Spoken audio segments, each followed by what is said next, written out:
residente de tercer año de medicina interna y el día de hoy les vengo a dar la guía de práctica clínica del 2019, que es una actualización de la ACR para el tratamiento de la espondilitis anquilosante y las espondiloartritis axiales no radiográficas.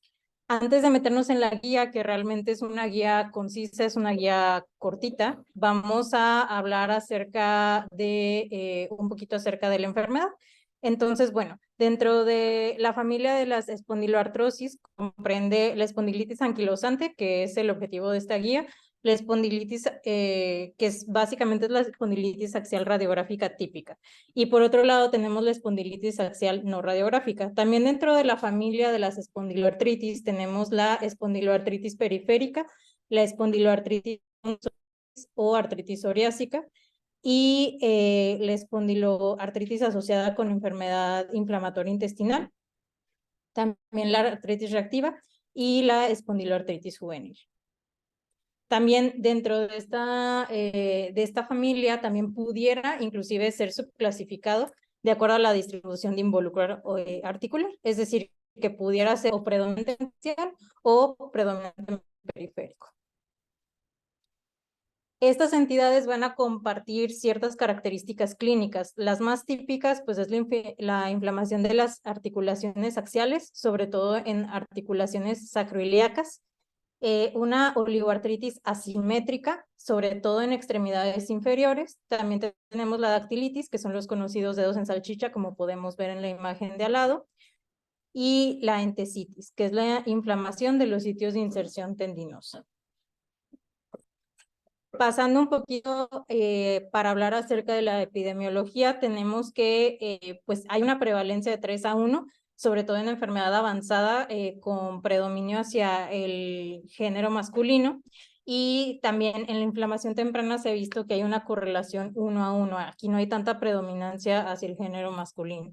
Dentro de los factores de riesgos, el más conocido pues es el HLA-B27, es la mayor asociación genética que tenemos. Y dentro de también los factores que predicen gravedad, el tabaquismo va a ser una indicación o va a ser un indicador de que la enfermedad podría cursar con un curso pues más grave.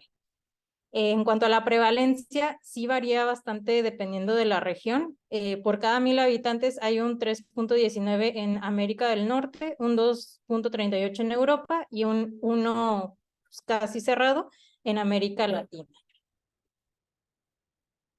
Pasando un poquito acerca del diagnóstico, pues tenemos que básicamente si tenemos un dolor crónico en espalda, dolor crónico que comprende igual o más a 3 meses de duración, que empieza a los 45 años o menores, más una radiografía en la cual tenemos datos de espondilitis, ya tenemos el diagnóstico de una espondiloartropatía axial, ya no se necesita nada más. Sin embargo, si nada más tenemos este dolor crónico de la espalda y además tenemos otras, no tenemos nada en radiografía y tenemos alguna de estas otras características, como que es un dolor de espalda inflamatorio, que tiene una buena respuesta al tratamiento con AINES, tenemos artritis periférica, tenemos entesitis, tenemos dactilitis, psoriasis, el antecedente de una enfermedad inflamatoria intestinal, el antecedente de que el paciente cursa con uveitis de repetición y tenemos rectante de fase aguda, pues ya tenemos también otros datos que pudieran irnos pues orientándonos hacia el diagnóstico. Entonces, si tenemos este dolor crónico más de 4 de estas características, ya se puede realizar el diagnóstico. Si tenemos de 2 a 3 de los que mencioné previamente y además tenemos un HLA-27 positivo, ya se puede realizar el diagnóstico. O si tenemos menos de estas características, de 0 a 1, tenemos el HLA-B27 positivo, pudiéramos realizar una resonancia magnética, que de hecho pues es uno de los estudios de imagen más iniciales o que detectan la inflamación y la entesitis con mayor premura que pues una radiografía. Entonces, si esta pues sale positiva, ya tenemos este diagnóstico. ¿Y cuáles van a ser los objetivos del tratamiento? Pues básicamente reducir los síntomas, mantener la flexibilidad de la columna y la postura normal, reducir las limitaciones funcionales, mantener la capacidad laboral de estos pacientes, disminuir las complicaciones de la enfermedad. Entonces, ahora sí, vamos a empezar con la guía. Primero que nada, es bien importante aclarar unas cuantas definiciones acerca de los términos que se van a usar dentro de esta guía. Entonces, bueno, a enfermedad activa vamos a definirla como una enfermedad que causa síntomas a un nivel no aceptable para el paciente y de acuerdo al médico clínico, y estas pudieran deberse a presencia de inflamación. La enfermedad estable es aquella enfermedad que es asintomática o que causa síntomas a un nivel aceptable por el paciente. Se requieren un mínimo de 6 meses para clasificarla como enfermedad estable. No respuesta primaria es la ausencia de mejoría clínica significativa en la actividad de la enfermedad de 3 a 6 meses posterior al inicio del tratamiento, no relacionado a toxicidad o a la poca adherencia de los fármacos. Una no respuesta secundaria es la recurrencia de la actividad de la espondilitis anquilosante después de haber tenido una mejoría clínica significativa con el tratamiento posterior a estar con 6 meses de tratamiento. Otros términos que pues ya estamos un poquito más familiarizados, los fármacos convencionales antirreumáticos sintéticos van a comprender lo que es la sulfasalacina, el metotrexato, la leflunomida, el apremilast, la talidomina y el pamidronato. En cuanto a biosimilares, nos referimos a biofarmacéuticos, que son copias de un fármaco biológico original y que han sido probados por ser de la misma pureza y tener la misma potencia que el original. Sobre todo aquí vamos a ver de los inhibidores del factor de necrosis tumoral. El factor de necrosis, los inhibidores del factor de necrosis tumoral, vamos a tener al infliximab, al etanercept, al adalimumab, al certolizumab, al golimumab y los biosimilares. Dentro de un subgrupo de los inhibidores de factor de necrosis tumoral, que son anticuerpos monoclonales, vamos a tener al infliximab, al adalimumab, al certolizumab y al golimumab. Y hablando de tratamientos biológicos, pues aquí sí van a comprender a estos inhibidores del factor de necrosis tumoral, al abatacept, al rituximab, al sarilumab, al tocilizumab, al ustekinumab, al secukinumab y al ixekizumab. Sí, unos nombres complejos. Pero bueno, ahí están. Entonces, bueno, primero que nada vamos a ver las recomendaciones para el tratamiento de la espondilitis anquilosante activa, ¿ok? Entonces, primero que nada, en adultos con enfermedad activa se recomienda el tratamiento continuo con AINES sobre su uso PRN. Lo anterior es porque los AINES de uso continuo resultan en menores tasas de función espinal radiográfica a 2 años en comparación si solo se utilizara cuando el paciente tiene síntomas. Aquí el uso de AINES de uso continuo es porque se busca el control de la enfermedad activa. Obviamente, su uso continuo puede variar dependiendo de la gravedad de los síntomas, de las preferencias del paciente y comorbilidades, sobre todo pues sangrado de tubo digestivo o alguna nefropatía, así como presencia de enfermedad cardiovascular. Se han visto o sea, realmente la guía no tiene preferencia por uso alguno de un AINES sobre otro. Se han visto resultados bastante controversiales. Sin embargo, sí hay un estudio en el que demostró que el celecoxib de uso diario tenía mejor eficacia sobre otros AINES y en otro, inclusive el diclofenaco, pues, por razón necesaria, demostró ser superior. Pero bueno, realmente aquí la guía lo único que dice es que en la enfermedad activa vamos a tener AINES con horario sobre uso PRN. Ok, dentro igual del tratamiento de enfermedad activa, vamos a tener que en adultos con enfermedad activa, a pesar del uso de AINES, se recomienda el tratamiento con sulfasalacina, metotrexato o tofacitinib sobre ningún tratamiento adicional. La sulfasalacina o metotrexato se deben considerar solamente en pacientes con artritis periférica prominente o cuando los inhibidores del factor de necrosis tumoral no se encuentren disponibles. Entonces, la sulfasalacina sí tiene un poquito más de evidencia y es preferido sobre el resto de los otros fármacos, pero para utilizar y considerar su uso debemos de tener síntomas periféricos. Si solo tenemos síntomas axiales, la sulfasalacina no va a ser suficiente para mitigar la enfermedad. Entonces, bueno, aquí es lo que les puse de que la sulfasalacina se prefiere sobre el metotrexato y no se recomienda el uso de leflunomida, de apremilast, de talidomina y tampoco de pamidronato. En cuanto al metotrexato, hay 3 estudios con metotrexato con resultados negativos, es decir, que no tuvieron ninguna influencia en el control de la enfermedad. Sin embargo, o sea, estos 3 estudios en específico eran con dosis de 10 miligramos por semana o menos. Por otro lado, hay un estudio no controlado de metotrexato de 20 miligramos sin mejoría de los síntomas axiales, sin embargo, sí presenta disminución de las articulaciones inflamadas. Y finalmente, pasando al tofacitinib, que por aquí lo habíamos mencionado, hay un estudio en fase 2 del tofacitinib que mostró beneficio en tanto el desenlace clínico como radiológico de la enfermedad axial a 12 semanas. Sin embargo, no hay resultados de la fase 3, por lo cual no se puede recomendar todavía como para que aparezca en la guía. De acuerdo.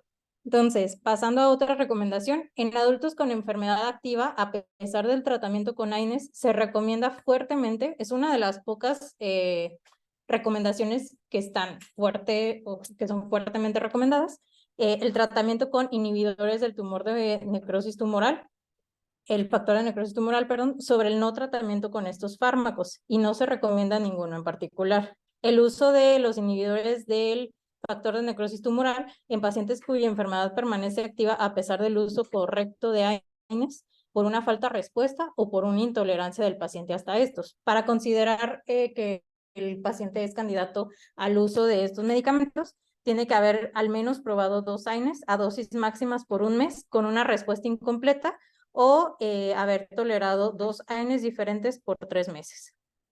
Hay que recordar que el tratamiento con infliximab puede aumentar el riesgo de tuberculosis y otras infecciones en general.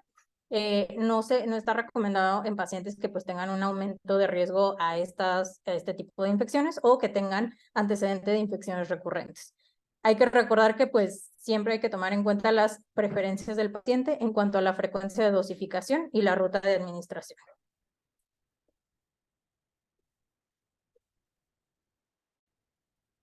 Bueno, y pasando a otra recomendación, en adultos con enfermedad activa, a pesar de tratamiento con AINES, se recomienda fuertemente el tratamiento con secukinumab o ixekizumab por encima del no tratamiento con estos fármacos. Es decir, de primera instancia vamos a tener los AINES, luego posteriormente la manera de escalarlo va a ser con el inhibidor de factor de necrosis tumoral. Sin embargo, si por alguna razón no tenemos disponible este tratamiento y podemos administrarle el secukinumab a nuestro paciente, esa pues va a ser un tratamiento adecuado.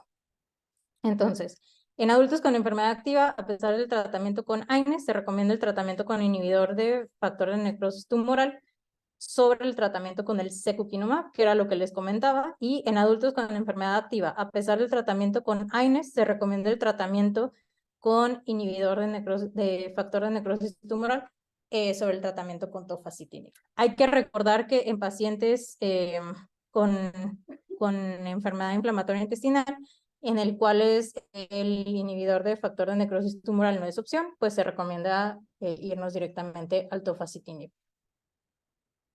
¿Y por qué es esta recomendación? Bueno, el panel recomienda los inhibidores de factor de necrosis tumoral sobre el secukinumab y el otro, debido a basados en la mayor experiencia y en la familiaridad con la seguridad a largo plazo y la toxicidad de estos agentes.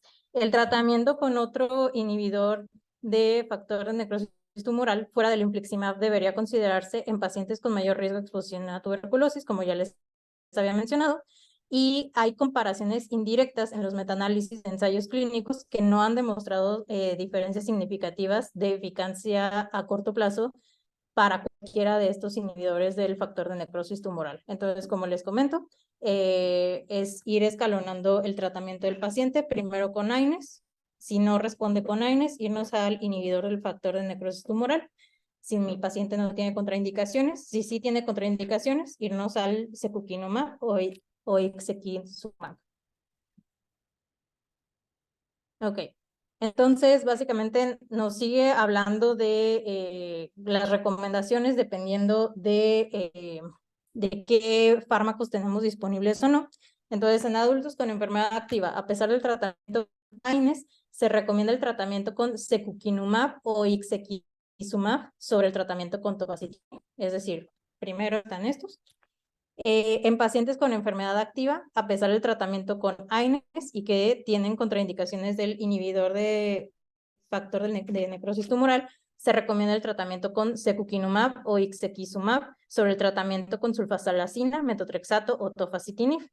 No hay estudios que directamente comparen riesgos o beneficios de las alternativas de tratamiento con pacientes con contraindicaciones para inhibidor de factor de necrosis tumoral. Lo que sí menciona la guía es que si tenemos un paciente que tiene presencia de insuficiencia cardíaca congestiva o una enfermedad desmielinizante, no le podemos dar un inhibidor de factor de necrosis tumoral. Entonces, aquí sí se va a preferir el uso de secukinumab o ixekizumab. Y si el paciente tiene presencia de TB o alguna infección crónica, no vamos a darle tampoco un inhibidor de factor de necrosis tumoral. Aquí es donde se considera el uso de sulfasalazina.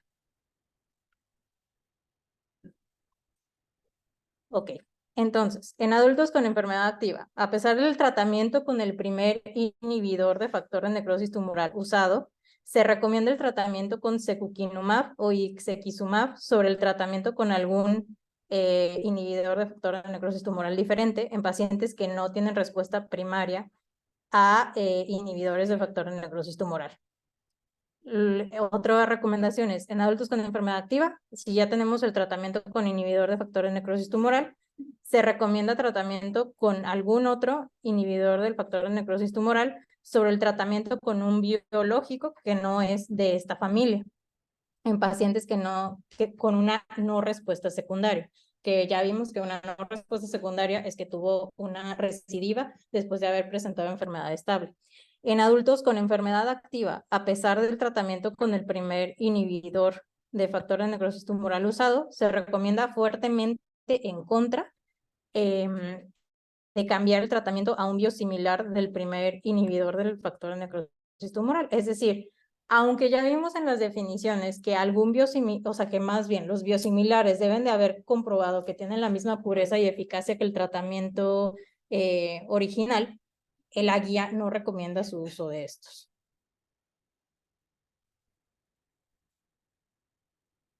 En adultos con enfermedad activa, a pesar del tratamiento con el primer inhibidor del factor de necrosis tumoral usado, se recomienda en contra de la adición de sulfasalazina o metotrexato y se prefiere el cambio a algún otro biológico. Los estudios recabados sugieren que del 25 al 40% de los pacientes que cambian de un inhibidor de factor de necrosis tumoral van a tener una respuesta significativa. Entonces, por eso se prefiere el cambio antes de cambiar o sea, el cambio dentro del mismo grupo de fármacos a cambiar a algún grupo distinto.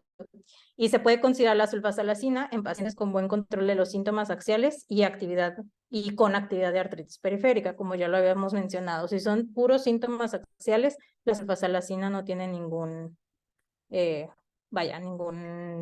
dato de que ahí pudiera haber alguna mejoría.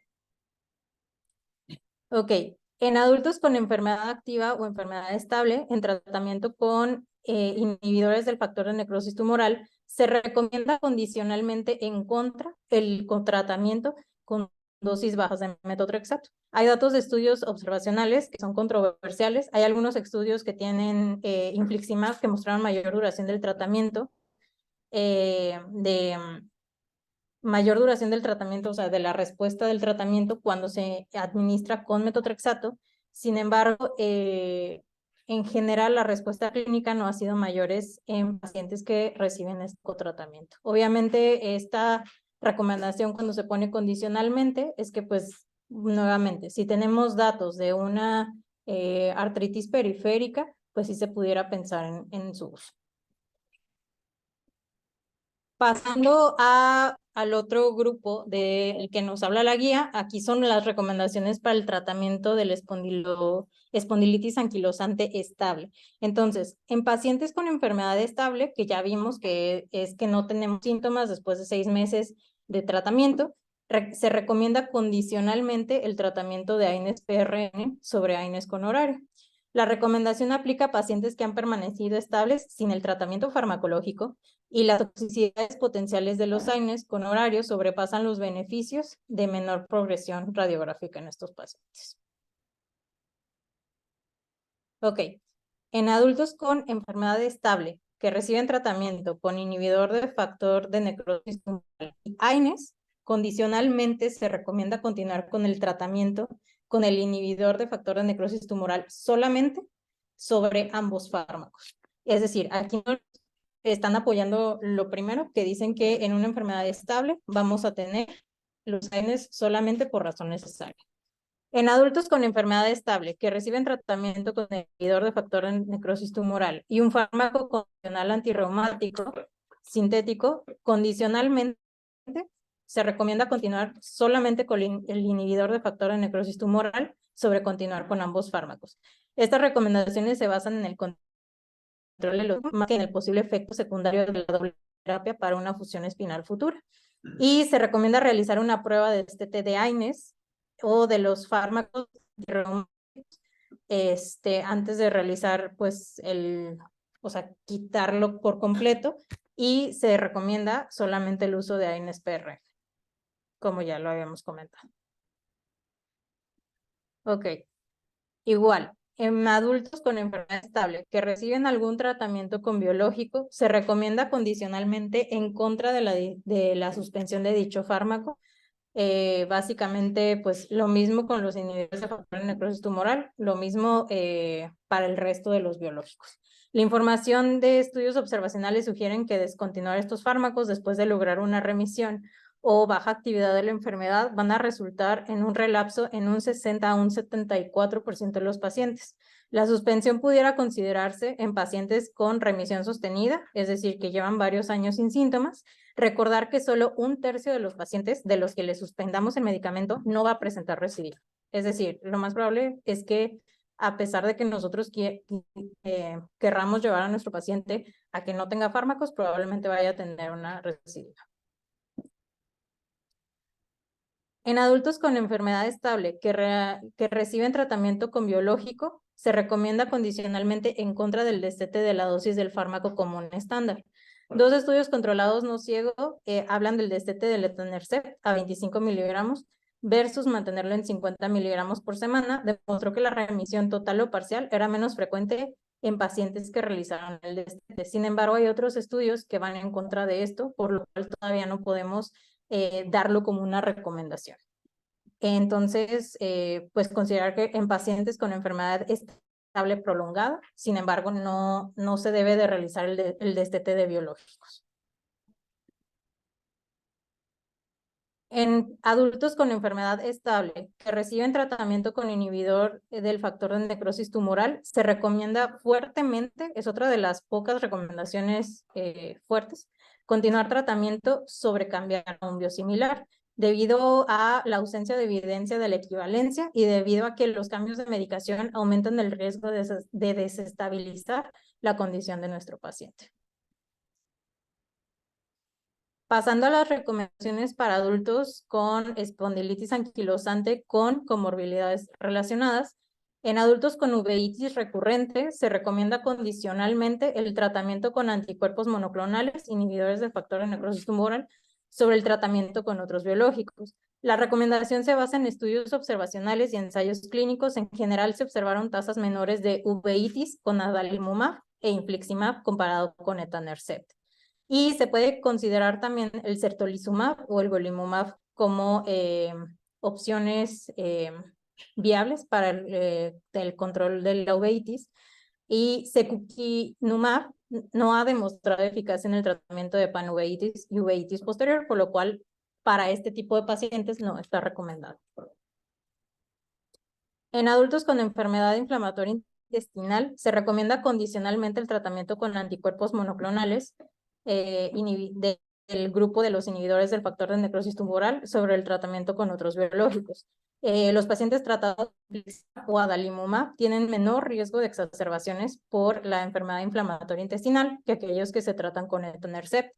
Secukinumab se ha asociado al nuevo inicio o exacerbación de la enfermedad de Crohn, por eso tampoco está recomendado en estos pacientes.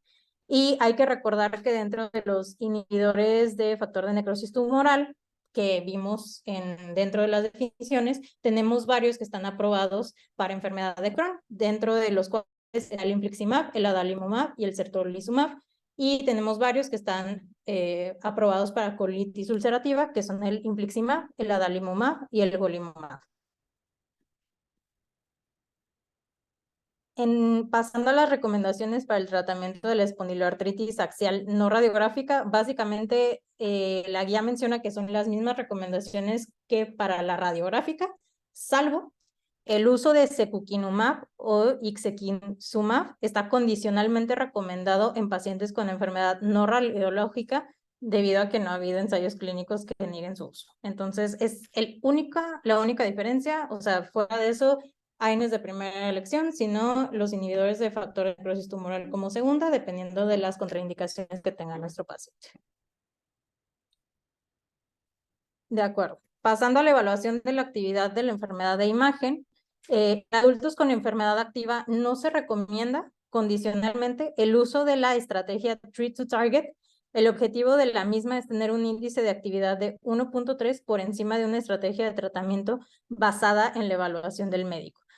Y en adultos con actividad no clara, que están en tratamiento con un biológico, se recomienda condicionalmente obtener una resonancia magnética espinal o de pelvis para evaluar dicha actividad.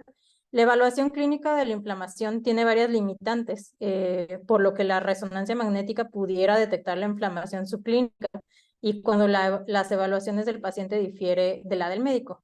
Entonces, esta sería como la única indicación para en el seguimiento pedir una resonancia magnética. En adultos con enfermedad con actividad no clara que está en tratamiento con un biológico, se recomienda condicionalmente obtener una resonancia magnética espinal o de pelvis para evaluar la actividad. Como podemos ver, a nivel de L4 y L5, tenemos una espondilitis posterior y una espondilodisquitis a nivel de L2 y L3, que realmente esto pudiéramos no verlo en la clínica, esto pues varía dependiendo del paciente, pero pues este estudio es el más sensible para detectar actividad subclínica. En adultos con enfermedad activa o estable, recibiendo cualquier tratamiento, se recomienda condicionalmente en contra de obtener radiografías de columna en cualquier intervalo programado como un estándar de vigilancia. En adultos con enfermedad activa o estable no radiológica, recibiendo básicamente lo mismo. O sea, si tenemos ya el antecedente de ser una espondiloartrosis axial, tanto radiográfica o no radiográfica, no le vas a pedir radiografía de seguimiento al paciente porque realmente uno no va a mejorar, no va a cambiar cómo lo vas a tratar y dos, vas a exponer a tu paciente a radiación. Y finalmente la guía nos muestra un algoritmo de cómo realizar el tratamiento, cómo ir escalándolo, que es lo que les he platicado a lo largo de esta ponencia, pero bueno, vamos a ir paso a paso. Primero que nada, dentro de la enfermedad activa. Entonces, primero vamos a determinar si nuestro paciente pues tiene enfermedad activa. Sí, pues bueno, como ya habíamos hablado, AINES. AINES con horario y no se prefiere ningún AINES. Y también vamos a tener intervenciones oncológicas, que de hecho no vienen en esta actualización, pero en la del 2015 sí la mencionan, que es la terapia física. Se prefieren movimientos activos sobre pasivos y se prefieren movimientos que sean sobre tierra, sobre los acuáticos. Y aquí sí hay en la actualización del 2019 como tal, ya no viene, de hecho, la mención de los glucocorticoides, pero en la de 2015 sí menciona directamente que a este nivel no se recomienda el uso de glucocorticoides sistémicos. Una vez que vemos que tenemos una enfermedad activa, también debemos de determinar las manifestaciones adicionales de nuestro paciente. Entonces, si tenemos una artritis predominantemente periférica, a pesar de los AINES, aquí pudiéramos administrar glucocorticoides locales si tenemos igual o menos de dos articulaciones afectadas, o sulfasalacina. Y nuevamente aquí hace la mención de que se prefiere sulfasalacina sobre metotrexato. Y que no se recomienda el uso de leflunomida, apremilast, talidomida o pamidronato. Y posteriormente, si solamente tenemos una sacroilitis aislada o una tesis, nos podemos quedar con los AINES. Si a pesar de esto no nos respuesta, podemos añadir glucocorticoides locales y pues nada más aquí recomienda en contra de hacer infiltraciones a nivel del talón de Aquiles, patelar y cuádriceps. Si a pesar de esto no nos funciona y seguimos en enfermedad activa, pues pasando de los AINES vamos a estar con los inhibidores del factor de necrosis tumoral. Hay que recordar que este grupo de fármacos se prefiere sobre el tofacitinib y sobre los otros fármacos que son anti-IL-17.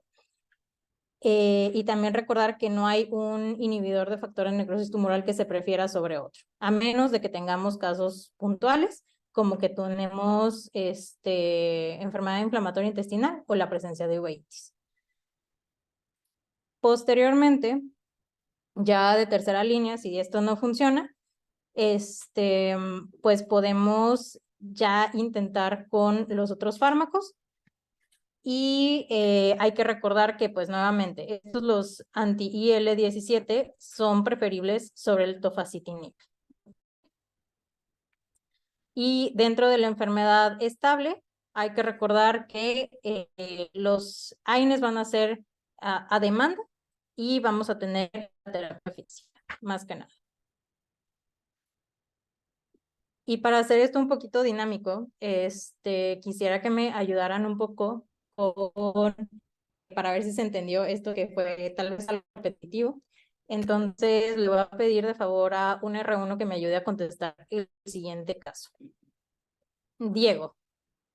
A ver, caso 1. Juan es un paciente de 35 años con diagnóstico de espondilitis anquilosante de 5 años de evolución. Actualmente en tratamiento con infliximab, 350 miligramos cada 6 semanas. No ha tenido síntomas desde hace 7 meses. Acude a seguimiento contigo. ¿Cuál es tu recomendación? 1. Seguir con infliximab a la misma dosis. B. Reducir la dosis de infliximab a la mitad. C. Suspender infliximab por completo. El paciente está en remisión. O D. Cambiar a un biosimilar.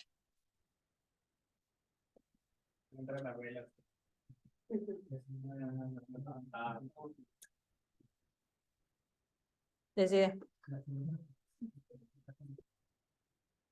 Que está en remisión porque de 6 no se van a asociarlo, ¿no? Y con la misma dosis.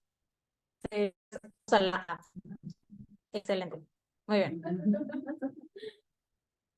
Y aquí está la justificación del por qué. En adultos con enfermedad estable que reciben algún tratamiento con biológicos, se recomienda condicionalmente en contra de la situación del dicho fármaco. Muy bien. Caso número 2. Humberto. Marcelo, paciente de 55 años con diagnóstico de espondilitis anquilosante. En los últimos 2 meses ha presentado disnea de mínimos esfuerzos y es diagnosticado con insuficiencia cardíaca. Actualmente en tratamiento con infliximab, 300 miligramos cada 6 semanas. Acude a seguimiento. ¿Cuál es tu recomendación? ¿Seguir con infliximab a la misma dosis, cambiar a secukinumab, cambiar a AINES con horario o suspender todos los fármacos?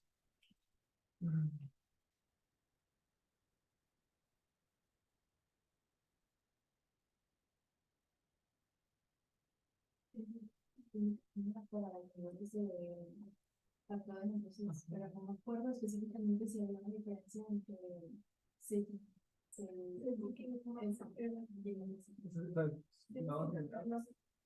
Bueno, acá dicen que la B, la cual es correcto. Y aquí está la justificación. Si bien en pacientes en general se prefiere el uso de inhibidores de factor de necrosis tumoral sobre el secukinumab, es una contraindicación para su uso en la presencia de insuficiencia cardíaca congestiva. Y pues aquí es donde se recomienda el uso de secukinumab o ixekizumab, que como ya vimos son contra IL-17. Caso número 3. Dalia, ¿quién me va a ayudar? A ver, Abraham. Dalia es un paciente de 40 años con diagnóstico de espondilitis anquilosante. Persiste con enfermedad activa a pesar de estar en tratamiento con AINES con horario. La paciente refiere a inflamación en articulaciones de miembros inferiores y no tiene acceso a inhibidores de factor de necrosis tumoral. ¿Qué ajuste recomendarías? A, añadir otro AINE. B, añadir sulfasalazina 500 miligramos al día. C, añadir metotrexato a dosis de 10 miligramos por semana. O D, añadirle leflunomida a 20 miligramos por día.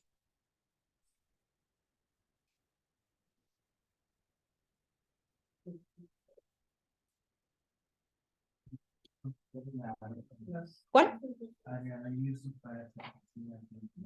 Muy bien. Acá dijeron la B, que es la respuesta correcta.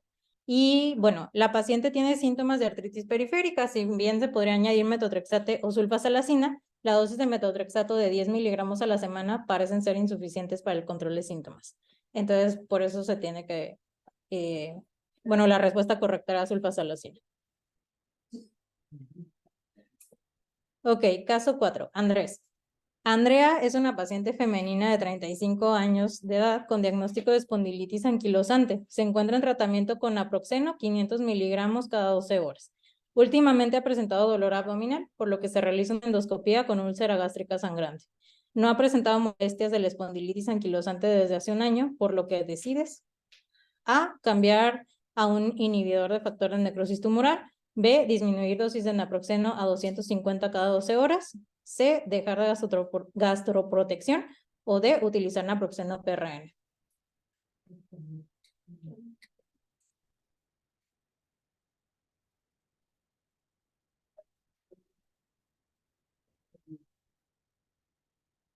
La A, no. Utilizar naproxeno PRN. Pero, o sea, en adultos con enfermedad estable, ella te dice que no ha tenido síntomas desde hace un año. Recomendamos condicionalmente el tratamiento con AINES PRN sobre AINES con horario. Y con eso, al dejar el AINES PRN, disminuirías los riesgos de sangrado del paciente. ¿El qué? Ah, bueno, sí, o sea, pero... Ok, y último caso, Fanny. José es un paciente de 56 años de edad que presenta dolor de espalda incapacitante a pesar de estar con certolizumab 200 miligramos cada 2 semanas. ¿Qué ajuste de tratamiento realizarías? A, cambiar infliximab. B, añadir metotrexato. C, añadir sulfasalazina. D, cambio a un biosimilar.